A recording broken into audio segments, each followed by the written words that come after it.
ಸ್ನೇಹಿತರೆ ನಮಸ್ಕಾರ. ನಿಮಗೆಲ್ಲರಿಗೂ ಮತ್ತೊಮ್ಮೆ ನಮ್ಮ ನೋನೋ ಚಾನಲ್ಗೆ ಸ್ವಾಗತ. ಹಿಂದಿನ ವಿಡಿಯೋದಲ್ಲಿ ನಾವು ಇಂದಿನಿಂದ 2014 ಮತ್ತು 2024ರವರೆಗೆ ಒಟ್ಟು ನಮಗೆ ಎಷ್ಟು ಟಿ ಇ ಟಿಗಳಾಗಿತ್ತೋ ಅಷ್ಟು ಟಿ ಇ ಟಿಗಳಿಗೆ ಸಂಬಂಧಿಸಿದಂಥ ಕೆಲವೊಂದಿಷ್ಟು ಪ್ರಮುಖ ಪ್ರಶ್ನೆಗಳ ಪತ್ರಿಕೆಗಳೊಂದಿಗೆ ನಾವು ಚರ್ಚೆ ಮಾಡ್ತಾ ಹೋಗ್ತೀವಿ. ಅದರಲ್ಲಿ ಒಂದೊಂದು ವಿಷಯ ಆಧಾರಿತವಾಗಿ ನಾವು ಚರ್ಚೆ ಮಾಡ್ತಾ ಹೋಗ್ತೀವಿ. ನೋಡಿ, ಇವತ್ತಿನ ಈ ವಿಡಿಯೋದಲ್ಲಿ ನಾನು ಕನ್ನಡ ಪ್ರಶ್ನೆ ಪತ್ರಿಕೆಗೆ ಸಂಬಂಧಿಸಿದಂತೆ ಪತ್ರಿಕೆ 1 ಮತ್ತು ಪತ್ರಿಕೆಯಲ್ಲಿ ಎಷ್ಟು ಪ್ರಶ್ನೆಗಳಿದಾವೋ ಅಷ್ಟು ಪ್ರಶ್ನೆಗಳ ಬಗ್ಗೆ ನಾನು ಚರ್ಚೆ ಮಾಡ್ತಾ ಹೋಗ್ತೀನಿ. ಅದು ಕೇವಲ ನಿಮಗೆ ಒಂದು 15ರಿಂದ 16 ನಿಮಿಷಗಳಲ್ಲಿ. ಇದಕ್ಕಿಂತ ನಾವು ಚರ್ಚೆ ಮಾಡೋಕ್ಕಿಂತ ಮುಂಚಿತವಾಗಿ ಸ್ಪರ್ಧಾ ಮಿತ್ರ, ನೀವು ಇದೇ ಮೊದಲ ಬಾರಿಗೆ ನಮ್ಮ ಚಾನಲ್ಗೆ ಭೇಟಿ ಕೊಡ್ತೀವಿ, ದಯವಿಟ್ಟು ನಮ್ಮ ಚಾನಲ್ನ ಸಬ್ಸ್ಕ್ರೈಬ್ ಮಾಡ್ಕೊಳ್ಳಿ. ಹಾಗೆ ಪಕ್ಕದಲ್ಲಿರುವಂಥ ಬೆಲ್ಲೈಕನ್ನು ಕ್ಲಿಕ್ ಮಾಡ್ಕೊಳ್ಳಿ. ನೀವು ಮಾಡುವಂಥ ಸಹಾಯ ಇಷ್ಟೇ, ಜಸ್ಟ್ ಈ ವಿಡಿಯೋಗೊಂದು ಲೈಕನ್ನು ಕೊಡುವಂಥದ್ದಷ್ಟೇ. ಸೊ ನೀವು ಲೈಕ್ ಕೊಡೋದ್ರಿಂದ ನಮಗೆ ಮುಂದಿನ ವಿಡಿಯೋಗಳು ಮಾಡೋದಕ್ಕೆ ನಮಗೆ ಸಹಾಯ ಆಗ್ತಾ ಹೋಗುತ್ತೆ. ನಾವಿನ್ನು ಹೆಚ್ಚಿನ ತಡ ಮಾಡದೆ ಇವತ್ತಿನ ಪ್ರಶ್ನೆ ಪತ್ರಿಕೆನ ಬಿಡಿಸ್ತಾ ಹೋಗೋಣ. ನಿನ್ನೊಡಲ ಬಟ್ಟಲಿಗೆ ಕೋಟಿ ಮಕ್ಕಳ ಉಸಿರು ಮೀಸಲಿದೆ ಹೋ ಬೆಳಕೆ ಆ ಹುತಾತ್ಮರ ಮಡಿಲು ಅಂತ ಇದೆ. ಈ ಸಾಲುಗಳಲ್ಲಿ ಚತುರ್ಥಿ ವಿಭಕ್ತಿ ಪ್ರತ್ಯಯ ಯಾವುದು ಅಂತ ಇದೆ. ಸೊ ಚತುರ್ಥಿ ವಿಭಕ್ತಿ ಪ್ರತ್ಯಯ ಅಂತಂತಂದರೆ ಗೆ ಕೆ ಅಂತ ಬರಬೇಕು. ಸೊ ಗೆ ಕೆ ಅನ್ನುವಂಥದ್ದು ಆಪ್ಷನ್ಸಲ್ಲಿ ಏನಿದೆ, ಉಸಿರು, ಹುತಾತ್ಮರ, ಬಟ್ಟಲಿಗೆ ಮೀಸಲಿದೆ. ಬಟ್ಟಲಿಗೆ ಗೆ ಎನ್ನುವಂಥದ್ದು. ಇನ್ನು ಮುಂದಿನ ಪ್ರಶ್ನೆ, ಈ ಕೆಳಗಿನ ಪದಗಳಲ್ಲಿ ಸಜಾತಿ ಸಂಯುಕ್ತಾಕ್ಷರ ಪದ ಅಂತ ಕೇಳಿದರೆ ವೈಜಯಂತಿ, ನಿನ್ನೊಡಲು, ಸುಸ್ಮೃತಿ ಮತ್ತು ನಿನ್ನದಾಯಿತು ಎನ್ನುವಂಥದ್ದು. ನಿನ್ನೊಡಲು ಎನ್ನುವಂಥದ್ದು ಸಂಯುಕ್ತಾಕ್ಷರ ಪದ ಆಗುತ್ತೆ. ಇನ್ನು ಮುಂದಿನ ಒಂದು ಪ್ರಶ್ನೆಯನ್ನು ಚರ್ಚೆ ಮಾಡ್ತಾ ಹೋಗೋಣ. ಮುಂದಿನ ಪ್ರಶ್ನೆ, ಕೆಳಗಿನ ಎ ಮತ್ತು ಬಿ ಪಟ್ಟಿಗೆ ಸರಿ ಹೊಂದುವ ಸೂಚಿಯನ್ನು ಗುರುತಿಸಿ ಅಂತ ಇದೆ. ಪ್ರಥಮ ವಿಭಕ್ತಿ ಪ್ರತ್ಯಯ ಏನಾಗುತ್ತೆ, ಹೂ ಎನ್ನುವಂಥದ್ದಾಗುತ್ತೆ. ಅಂತಂದರೆ ಜನಪ್ರಿಯತೆ. ಎ ಎನ್ನುವಂಥದ್ದಕ್ಕೆ ಏನಾಗುತ್ತೆ, ಇ ಎನ್ನುವಂಥದ್ದು ಆನ್ಸರ್ ಆಗುತ್ತೆ. ದ್ವಿತೀಯ ವಿಭಕ್ತಿ ಪ್ರತ್ಯಯಕ್ಕೆ ಅನ್ನು ಎನ್ನುವಂಥದ್ದು, ಅಂತಂದರೆ ಬಿಗೆ ಹೂ ಎನ್ನುವಂಥದ್ದು ಆನ್ಸರ್ ಆಗುತ್ತೆ. ತೃತೀಯ ವಿಭಕ್ತಿ ಪ್ರತ್ಯಯಕ್ಕೆ ಏನಾಗುತ್ತೆ, ಇಂದ ಎನ್ನುವಂಥದ್ದು. ಸೊ ಸಿಗೆ ಏನಾಗ್ತಾ ಹೋಗುತ್ತೆ, ಸಿಗೆ ಆ ಎನ್ನುವಂಥದ್ದು. ಸೊ ಈ ರೀತಿಯಾಗಿ ಆಪ್ಷನಲ್ಲಿದೆ, ಆಪ್ಷನ್ 4ಅಲ್ಲಿದೆ. ಚತುರ್ಥಿ ವಿಭಕ್ತಿ ಪ್ರತ್ಯಯಕ್ಕೆ ಎತ್ತರಕ್ಕೆ ಎನ್ನುವಂಥದ್ದು. ಆಪ್ಷನ್ 4 ಇದಕ್ಕೆ ಸರಿಯಾದ ಉತ್ತರ ಆಗುತ್ತೆ. ಇನ್ನು ಮುಂದಿನ ಪ್ರಶ್ನೆ, ಈ ಕೆಳಗಿನ ಪದಗಳಲ್ಲಿ ಶುದ್ಧ ರೂಪ ಪದಗಳನ್ನು ಹೊಂದಿರುವ ಸೂಚಿ ಯಾವುದು ಅಂತ ಕೊಟ್ಟಿದ್ದಾರೆ. ಆರ್ಥಿಕ ಎನ್ನುವಂಥದ್ದು ಶುದ್ಧ ರೂಪದಲ್ಲಿದೆ.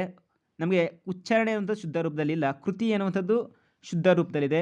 ಕಲಾದೃಷ್ಟಿ ಎನ್ನುವಂಥದ್ದು ಸಹ ಶುದ್ಧ ರೂಪದಲ್ಲಿದೆ. ಆಪ್ಷನ್ 3 ACD ಎನ್ನುವಂಥದ್ದು ಸರಿಯಾದ ಉತ್ತರ ಆಗ್ತಾ ಹೋಗುತ್ತೆ. ಇನ್ನು ಇಲ್ಲಿ 13 ಮತ್ತು 14ನೇ ಪ್ರಶ್ನೆಗಳು ಯಾವ್ದು ಸಂಬಂಧಿಸಿದ ಅಂದರೆ ಕೊಟ್ಟಿರುವಂಥ ಈ ಒಂದು ಪದ್ಯಕ್ಕೆ ಅಥವಾ ಪಾಠಕ್ಕೆ ಸಂಬಂಧಿಸಿದ ಪ್ರಶ್ನೆಗಳಾಗಿದ್ದಾವೆ. ಇಲ್ಲಿ ಸೃಷ್ಟಿಯ ರಹಸ್ಯ ಅಂತ ಇದೆ. ಈ ಪದವನ್ನು ಬಿಡಿಸಿ ಬರೆದಾಗ ನಮ್ಗೆ ಏನಾಗುತ್ತೆ ಅಂತ ಕೊಟ್ಟಿದ್ದಾರೆ. ಸೃಷ್ಟಿಯ ರಹಸ್ಯ ಪದವನ್ನು ಬಿಡಿಸಿ ಬರೆದಾಗ ಸು ಪ್ಲಸ್ ರು ಆಗುತ್ತೆ, ಸರಿಯಾಗಿದೆ. ಶು ಪ್ಲಸ್ ಟು ಪ್ಲಸ್ ಇ ಆಗುತ್ತೆ, ಸರಿಯಾಗಿದೆ. ಯು ಪ್ಲಸ್ ಹ ಆಗುತ್ತೆ. ಸೃಷ್ಟಿಯ ಅಂತ ಇದೆ ನೋಡಿ, ಇಲ್ಲಿ ಎರಡನೇ ಆ ಅನ್ನು ಕೊಟ್ಟಿದ್ದಾರೆ. ಸರ್ ರಾ ಎನ್ನುವಂಥದ್ದು ಸರಿಯಾಗಿದೆ, ಆ ಎನ್ನುವಂಥದ್ದು ಸರಿಯಾಗಿದೆ. ಸಹ ರಹಸ್ಯ ಎನ್ನುವಂಥದ್ದು ಕೊಟ್ಟಿದ್ದಾರೆ. ಇಲ್ಲಿ ಆಪ್ಷನ್ 2ನೇ ಆ ಆಗೋದಿಲ್ಲ. ಸೊ ಏನಾಗುತ್ತೆ, ಮೊದಲನೇ ಆ ಆಗುತ್ತೆ. ಸೊ ಆಪ್ಷನ್ 2 ಇದಕ್ಕೆ ಸರಿಯಾದ ಉತ್ತರ ಆಗುತ್ತೆ. ಇಲ್ಲಿ ಮುಂದಿನ ಒಂದು ಭಾಷಾಭಿವೃದ್ಧಿ ಮತ್ತು ಬೋಧನಾಶಾಸ್ತ್ರಕ್ಕೆ ಸಂಬಂಧಿಸಿದ ಪ್ರಶ್ನೆಗಳ ಬಗ್ಗೆ ನಾವೀಗ ಚರ್ಚೆ ಮಾಡ್ತಾ ಹೋಗ್ತೀವಿ. ಸೊ ಮೊದಲನೇ ಪ್ರಶ್ನೆ ಏನಿದೆ, ಒಂದು ಭಾಷೆಯನ್ನು ಕಲಿಸುವ ಸರಿಯಾದ ಕ್ರಮ ಯಾವುದು ಅಂತ ಇದೆ. ಭಾಷೆಯನ್ನು ಸರಿಯಾಗಿ ಕಲಿಸ್ಬೇಕಂದ್ರೆ ಅಲ್ಲಿ ನಾವು LSRW ಮೆಥಡನ್ನು ಫಾಲೋ ಮಾಡಬೇಕು. LSRW ಅಂದರೆ ಲಿಸನಿಂಗ್, ಮೊದಲು ಆಲಿಸುವಂಥದ್ದು. ಅದಾದಮೇಲೆ ಸ್ಪೀಕಿಂಗ್, ಮಾತನಾಡುವಂಥದ್ದು. ಅದಾದಮೇಲೆ ರೀಡಿಂಗ್, ಓದುವುದು. ಅದಾದಮೇಲೆ ಬರೆಯುವುದು. ಆಪ್ಷನ್ 4 ಇದಕ್ಕೆ ಸರಿಯಾದ ಉತ್ತರ ಆಗುತ್ತೆ. ಮುಂದಿನ ಪ್ರಶ್ನೆ, ಮಕ್ಕಳು ಸಹಜವಾಗಿ ಭಾಷೆಯನ್ನು ಇದರ ಮೂಲಕ ಕಲಿತಾರೆ. ಯಾವುದ್ರ ಮೂಲಕ ಕಲಿತಾರೆ? ಅನುಕರಣೆಯನ್ನು, ಆಲಿಸುವುದ, ಮಾತನಾಡೋನ, ಅರ್ಥೈಸಿಕೊಳ್ಳೋದ್ರ ಮುಖಾಂತರ ಅಂತ ಕೇಳಿದರೆ ಸೊ ಇದಕ್ಕೆ ಸಂಬಂಧಿಸಿದಂತೆ ಯಾವುದಾಗ್ತಾ ಹೋಗುತ್ತೆ, ಅನುಕರಣೆಯ ಮೂಲಕ ಮಕ್ಕಳು ಭಾಷೆಯನ್ನು ಕಲಿತಾ ಹೋಗ್ತಾರೆ. ಸೊ ಆಪ್ಷನ್ 1 ಇದಕ್ಕೆ ಸರಿಯಾದ ಉತ್ತರ.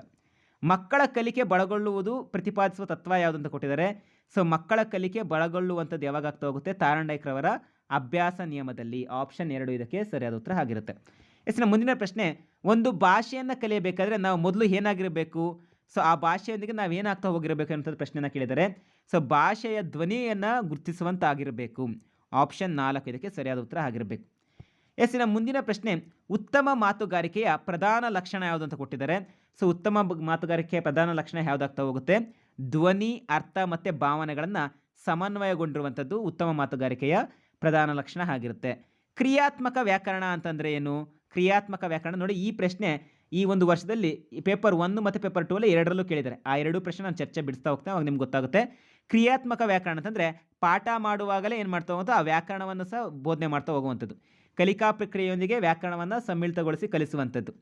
ನೆಕ್ಸ್ಟ್, ಕುರುಕ್ಷೇತ್ರದಲ್ಲಿ ಕೌರವರು ಪಾಂಡವರನ್ನು ಯುದ್ಧ ಮಾಡಿ ಸರ್ವನಾಶವನ್ನು ಹೊಂದಿದರು. ಇಲ್ಲಿ ಗೆರೆ ಹೇಳದ ಪದ ಏನನ್ನು ತೋರಿಸುತ್ತೆ?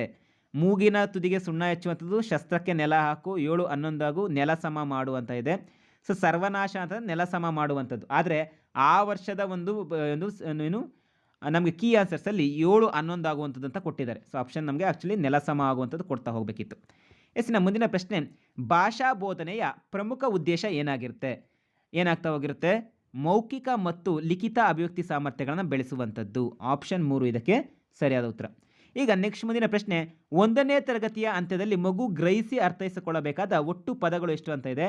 ಮಗು 1ನೇ ತರಗತಿ ಮುಗಿಸಿದೆ ಅಂತಂತಂದರೆ 6 ವರ್ಷದ ಮಗುಗೆ ಸರಿಸುಮಾರು 1,500 ಪದಗಳನ್ನು ಅದು ಗ್ರಹಿಸಿ ಅರ್ಥೈಸ್ಕೊಳ್ಬೇಕಾಗುತ್ತೆ. ಎಸ್ಸಿನ ಮುಂದಿನ ಪ್ರಶ್ನೆ, ಭಾಷಾ ಪ್ರಯೋಗಶಾಲೆ ಅಂದರೆ ಅದರಲ್ಲಿ ಏನು ಕೂಡಿರಬೇಕು ಅಂತ ಕೊಟ್ಟಿದ್ದಾರೆ. ಒಂದು ಭಾಷಾ ಪ್ರಯೋಗಶಾಲೆ ಅಂತಂದರೆ ಅಲ್ಲಿ ವಿದ್ಯುನ್ಮಾನ ಬೋಧನೋಪಕರಣಗಳಿಂದ ಕೂಡಿದ ಒಂದು ಕೊಠಡಿಯಾಗಿರಬೇಕು. ಸೊ ಆಪ್ಷನ್ 2 ಇದಕ್ಕೆ ಸರಿಯಾದ ಉತ್ತರ ಆಗುತ್ತೆ. ಎಸ್ಸಿನ ಮುಂದಿನ ಪ್ರಶ್ನೆ, ನಿರಂತರ ಮತ್ತು ವ್ಯಾಪಕ ಮೌಲ್ಯಮಾಪನದ ಪ್ರಧಾನ ಉದ್ದೇಶ ಏನು ಅಂತ ಕೊಟ್ಟಿದ್ದಾರೆ. ನಿರಂತರ ಮತ್ತು ವ್ಯಾಪಕ ಮೌಲ್ಯಮಾಪನ ಅಂತದ್ದು CCEಯ ಪ್ರಮುಖ ಉದ್ದೇಶ. ಇಲ್ಲಿ ಕೊಟ್ಟಿರುವಂಥದ್ದು ಎಲ್ಲವೂ ಸಹ ಮೌಲ್ಯಮಾಪನದ ಉದ್ದೇಶಗಳೇ ಆಗಿದ್ದಾವೆ. ಆದರೆ ಮಕ್ಕಳನ್ನು ವಿವಿಧ ಆಯಾಮಗಳಲ್ಲಿ ಅರ್ಥೈಸಿಕೊಳ್ಳುವಂಥದ್ದು ನಿರಂತರ ಮತ್ತು ವ್ಯಾಪಕ ಮೌಲ್ಯಮಾಪನಕ್ಕೆ ಸಂಬಂಧಿಸಿದಂಥ ಪ್ರಮುಖ ಉದ್ದೇಶ ಆಗಿದೆ. ಎಸ್ಸಿನ ಮುಂದಿನ ಪ್ರಶ್ನೆ, ತಲೆದೂಗು ಎನ್ನುವಂಥ ನುಡಿಗಟ್ಟಿನ ಅರ್ಥ ಏನು ಅಂತ ಕೊಟ್ಟಿದ್ದಾರೆ. ಸೊ ತಲೆದೂಗ್ತಾ ಇದ್ದಾವೆ ಅಂತಂದರೆ ಏನರ್ಥ, ಅದಕ್ಕೆ ನಾವು ಮೆಚ್ಚುಗೆಯನ್ನು ಸೂಚಿಸ್ತಾ ಇದ್ದೀವಿ ಅನ್ನೋಂಥ ಅರ್ಥವನ್ನು ಕೊಡ್ತಾ ಹೋಗುತ್ತೆ. ಆಪ್ಷನ್ 1ಕ್ಕೆ ಸರಿಯಾದ ಉತ್ತರ.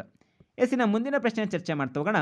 3ನೇ ತರಗತಿಯ ವಿದ್ಯಾರ್ಥಿಯೊಬ್ಬ 4ನೇ ತರಗತಿಗೆ ಬಂದಾಗ ಅವನಲ್ಲಿ ನಿರೀಕ್ಷಿತ ಸಾಮರ್ಥ್ಯಗಳ ಕಲಿಕೆಯಾಗದಿದ್ದಲ್ಲಿ ಕೊರತೆಗಳನ್ನು ತುಂಬಲು ನಾವೇನು ಮಾಡ್ತಾ ಹೋಗಬೇಕು. ಅವರಿಗೆ 3ನೇ ತರಗತಿಯಲ್ಲಿ ಕಲ್ತಿಲ್ಲ, ಹಾಗಾದ್ರೆ 4ನೇ ತರಗತಿಯಲ್ಲಿ ಬಂದಾಗ ಏನು ಮಾಡಬೇಕು, ಅವರಿಗೆ ಪರಿಹಾರ ಬೋಧನೆಯನ್ನು ಮಾಡಬೇಕು.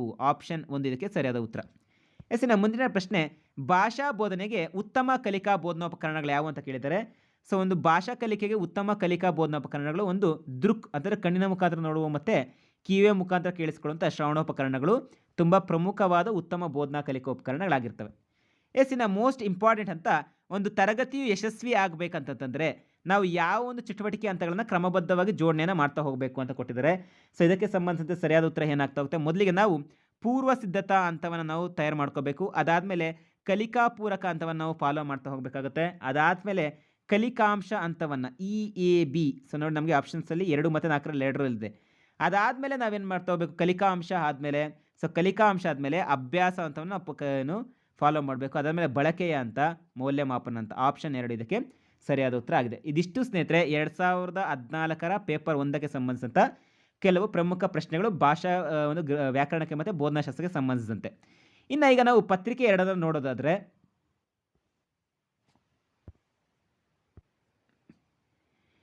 ನೀವಿಲ್ಲಿ ಗಮನಿಸ್ತಾ ಹೋಗ್ಬೋದು. ಇದು 2024ರ ಪತ್ರಿಕೆ 2ಕ್ಕೆ ಸಂಬಂಧಿಸಿದ ಪ್ರಶ್ನೆಗಳಾಗಿರ್ತವೆ. ಸೊ ಇಲ್ಲಿ ಮೊದಲನೇ ಪ್ರಶ್ನೆ ಏನಿದೆ, ಈ ಕೆಳಗಿನವುಗಳಲ್ಲಿ ದ್ವಿರುಕ್ತಿ, ಜೋಡು ನುಡಿ ಮತ್ತು ಕ್ರಿಯಾಪದಗಳು ಅನುಕ್ರಮವಾಗಿರುವುದು ಅಂತ ಕೊಟ್ಟಿದ್ದಾರೆ. ಸೊ ಇಲ್ಲಿ ಯಾವುದಾಗ್ತಾ ಹೋಗುತ್ತೆ, ಸೊ ಇಲ್ಲಿ ನೋಡ್ಬೋದು. ಓಡೋಡಿ ಎನ್ನುವಂಥ ದ್ವಿರುಕ್ತಿ, ಫಲಪುಷ್ಪ ಎನ್ನುವಂಥ ಜೋಡು ನುಡಿ, ಮಾಡಬಲ್ಲಿರಿ ಎನ್ನುವಂಥ ಕ್ರಿಯಾಪದ ಆಗುತ್ತೆ. ಆಪ್ಷನ್ 4 ಇದಕ್ಕೆ ಸರಿಯಾದ ಉತ್ತರ ಆಗುತ್ತೆ. ಎಸ್ಸಿನ ಮುಂದಿನ ಪ್ರಶ್ನೆ, ನೀವು ಜನರಿಂದ ಅಪಾರ ಪ್ರೀತಿಯನ್ನು ಗಳಿಸಬಲ್ಲಿರಿ.